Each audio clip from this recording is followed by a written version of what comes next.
YouTube, how's it going? Frogs Angels is back with the last NFL draft video, last grading video.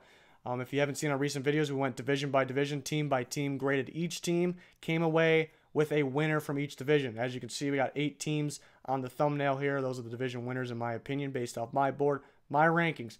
So now we're putting all those teams draft together. We're getting an exact grade, exact analysis from these drafts based off my board, my rankings. So we're going to find out who my #1 winner was for this draft. So let's start it off here at the top. We're going to go with the Bills first. Obviously, they win their division, the AFC East.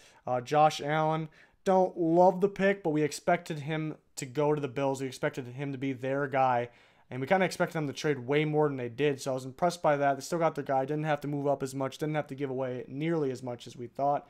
So that still gets a B+. Tremaine Edmonds, love this pick. One of my favorite players in the draft, A+, no doubt. Harrison Phillips, A. We thought he can go second or third around this range. They need another D tackle for the future. He compares to Kyle Williams, which is interesting. He's a player that can play right now if they need him to, so solid pick. Teron Johnson, the corner from Weber State. Thought that was a little early. Gave him a C-, more than a little early. But, I mean, he can play. Sleeper guy in the draft. Saron Neal, I like Saron Neal, B, because I thought this is where he would go around this range. Does need some work too, so a B is a good grade, but that's why maybe not anything higher. Does need some work. His press abilities are there, but other corner abilities probably aren't there, so he's most likely a safety or maybe a box guy, but does need some developing, some good coaching. Wyatt Teller gets an A+. Thought they needed a guard earlier in this, and I thought Teller can go earlier in this, A+. Ray McLeod and Austin Pearl both get a C+. Thought they were undrafted guys, but could be better pros than they were in college, so C+. So what is the exact grade for the Bills? Obviously, out of 100, I give them an 86.75 is what they get. So they come in at number 8 on this list. Good draft for them. On to the Rams.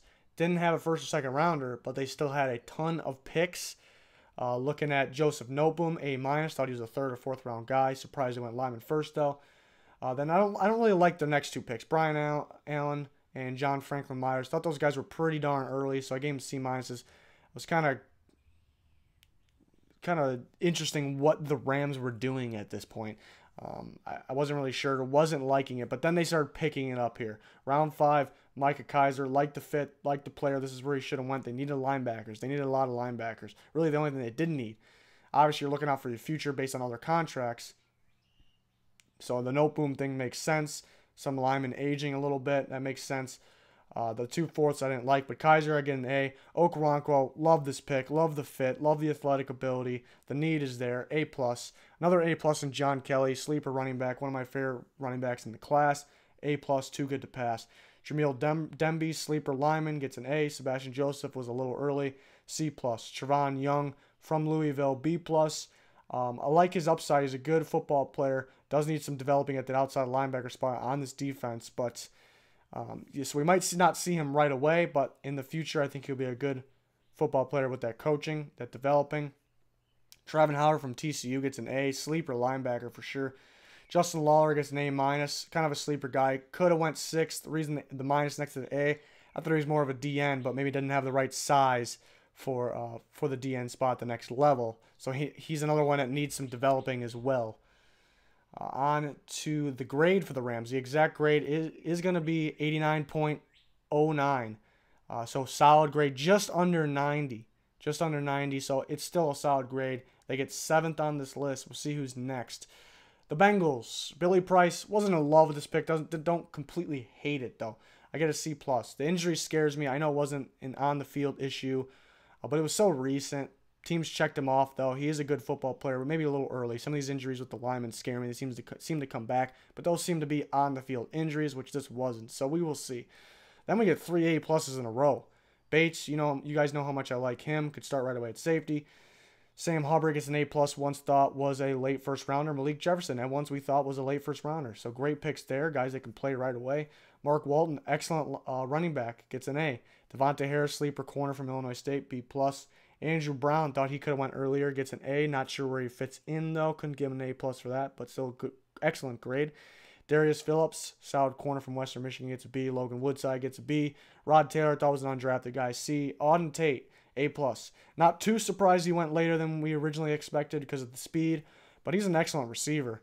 He's dominated competition, go up and catch the ball, great in the red zone. They need another receiver like that for A.J. Green, with A.J. Green, I should say. I do like Boyd, too, and other receivers they got. Obviously, they got Ross last year. So let's hope they start picking it up. Hope the quarterback play is better. But good drafts. We do see a lot of A+, so I thought this grade would come out better than it did, but it's still an excellent grade. It's 90.72, first grade that's above a 90. Good job to the Bengals. They definitely got better. Bucks are going to be next. They gain picks and get Vita Vea. That's an A. Ronald Jones, loved this pick. I expect him to be their starting running back. I expect him to play very well in his rookie season. A+. MJ Stewart, physical corner. Did go a little earlier than I thought it, but I like the fit. They had the need. B. Carlton Davis, hard to believe that was their second corner they took. A+. Love Carlton Davis there. They got 2 physical corners. We see the direction that the Bucks want to go at corner. I like Hargraves, but he's not a physical corner. He's more of a slot guy. I think he could be good.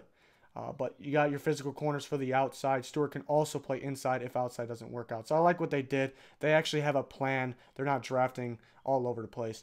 Alex Kappa, C+. A little early, but I expect him to be a good blocker in the near future. 4th round, Jordan Whitehead, as expected. This is where I thought he would go. They need another safety. He's very athletic, good football player. A. Justin Watson, maybe a little early. Thought maybe 6th round, but I do like his upside a lot. Thought they could have used a guy like this, B-. Jack Sitchie was a riser getting closer to the draft. Thought he could have went around round 5. Jack Sitchie gets an A. So what is the grade? What does it come out to? 91.25, so they are the leader as of now. Let's see who beats them. Just a heads up, as you can see, you think we're going in order, 8 to 1.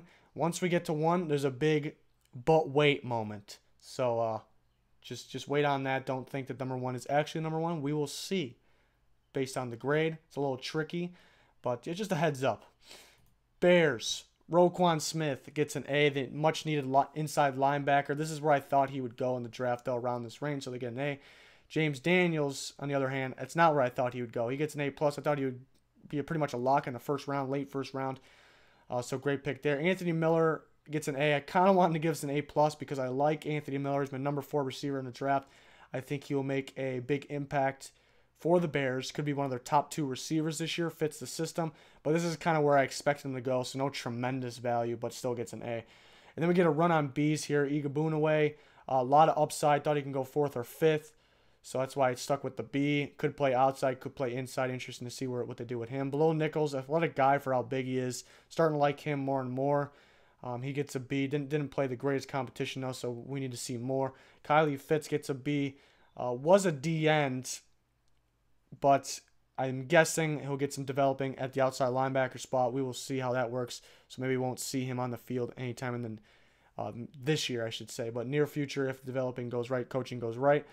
7th round, Javon Wims, jump ball receiver, red zone receiver. Thought he can go a little earlier. A for them. They brought in a lot of receivers. We'll see who makes the team. I think Wims is definitely good enough to make the team, but we'll see. So what is the exact grade for the Bears? 91.42. They are leading the way at the moment. Let's see if anybody can beat them. But even though the Bears, the Bucks, if somebody said they had the best draft in this out of this year, I wouldn't really disagree. I wouldn't argue it. But my point, what I'm getting to here is the next 3 teams are the big 3. Again, Bears and Bucks, Bengals too. Love those drafts. They got a lot better. If you told me one of those teams had the best draft, I'm not going to disagree. Maybe the Rams and the Bills, I'd probably argue with you a little bit. But now we're getting on to the big 3, I think. These teams really stand out. Let's go with the Broncos here. They got a haul. Bradley Chubb, my number 1 player in the draft, they get an A+. Cortland Sutton, my number 1 receiver in the draft, A+. Royce Freeman should be their starting running back. I like him on that team. They get an A. Isaac Yiadom from Boston College, B+. Like his upside. Josie Jewell gets an A. I think he has a chance to play right away. Good inside linebacker.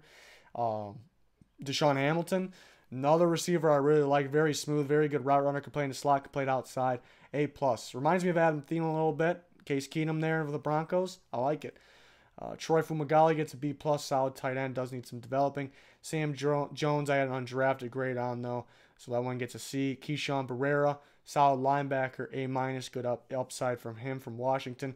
David Williams gets a B-. Thought he was undrafted, but they get him very late. and it's kind of a sleeper running back that could be better in the pros if he gets the opportunity. We will see. So a lot of picks, a lot of ones I like here.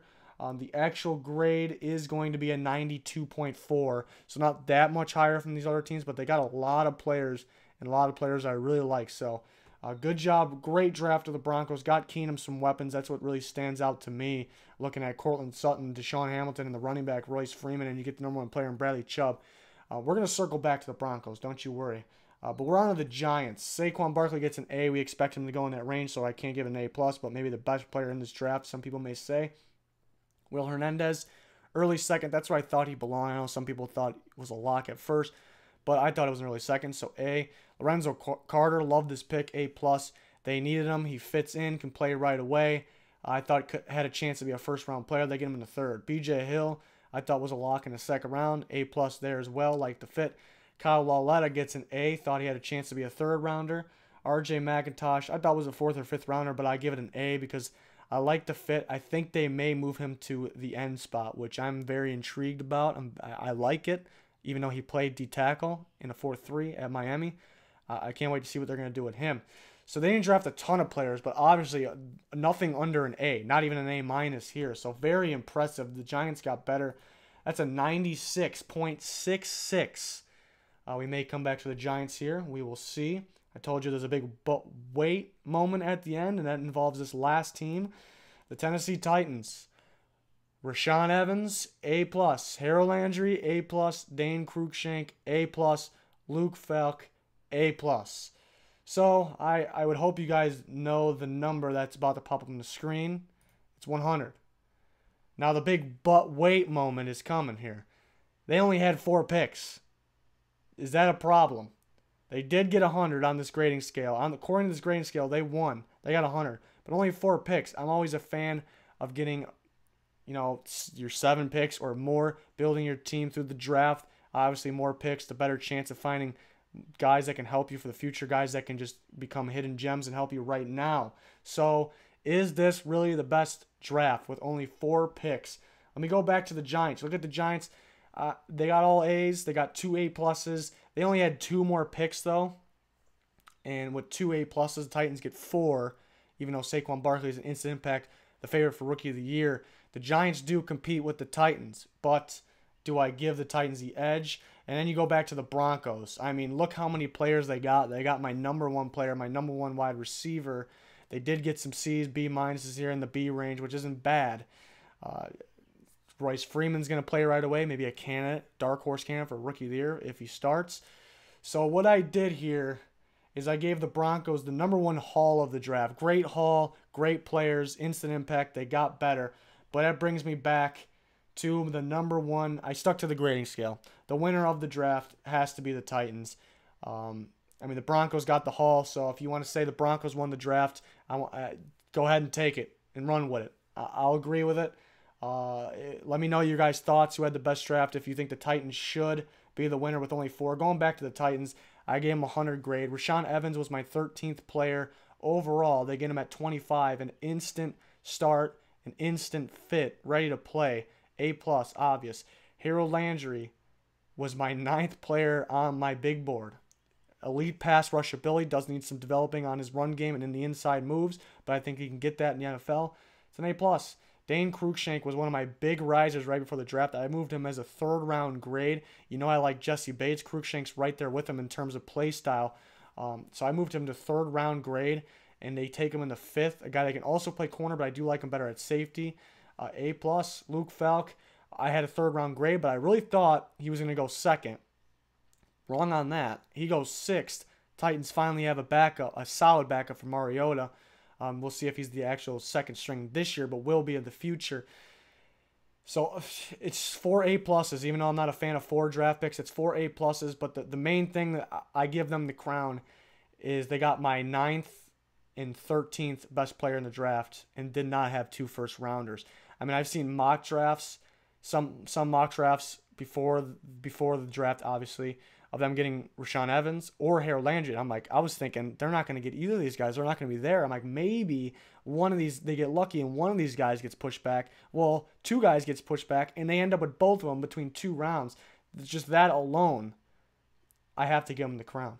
And I guess they didn't have a lot of needs. So if this was a team that wasn't a playoff team or a team that had more needs, then I probably wouldn't give it to them because 4 would not be enough of those teams. But their needs were linebacker, pass rusher, and a defensive back, and then a backup quarterback, and they got the 4 there. Some people thought they needed a tight end. I didn't think so. They had Delaney Walker still playing at a high level. Jonnu Smith I liked from last year. So very impressive what the Titans did. We'll see if it works out for them. I mean, if one of those 2 guys at the top doesn't look like they're working out, this is not going to look good. But I'm confident. Maybe it's not going to be right away for Landry. They do have starters in Morgan and Rackville right now. But I'm confident about Landry in the future. So we will see. We will see how it works out for the Titans. But they're my big winner of the draft. But all these teams on this list, the Giants, the Broncos, the Bears got better, the Bucks, they're all big winners. Let me know what you guys think. Let me know who your winner is. Let me know if you think the Broncos should get it with that haul. That's an excellent haul. A lot of players. Bradley Chubb, Cortland Sutton at the top. Looks amazing. But that'll do it for this one. You guys have been great. Sport's been great from last year to this year. We want to keep it going. We want to be able to keep on doing this for you guys and get better while doing it. So our goal is 10K subscribers to the NFL season. A long way to go, but we know we can get there. We got plenty of coverage. We're going to start covering the upcoming season. Maybe player rankings. Top 100 is very intriguing, very interesting from the NFL Network's doing. So maybe we'll break that down. We got all kinds of stuff planned. We're going to eventually break down each team by team on their season outlook, our thoughts. So stay tuned. We got a lot to come. The draft stuff's finally over from us. But that'll do it for this one. Please like, subscribe if you haven't already. Goodbye.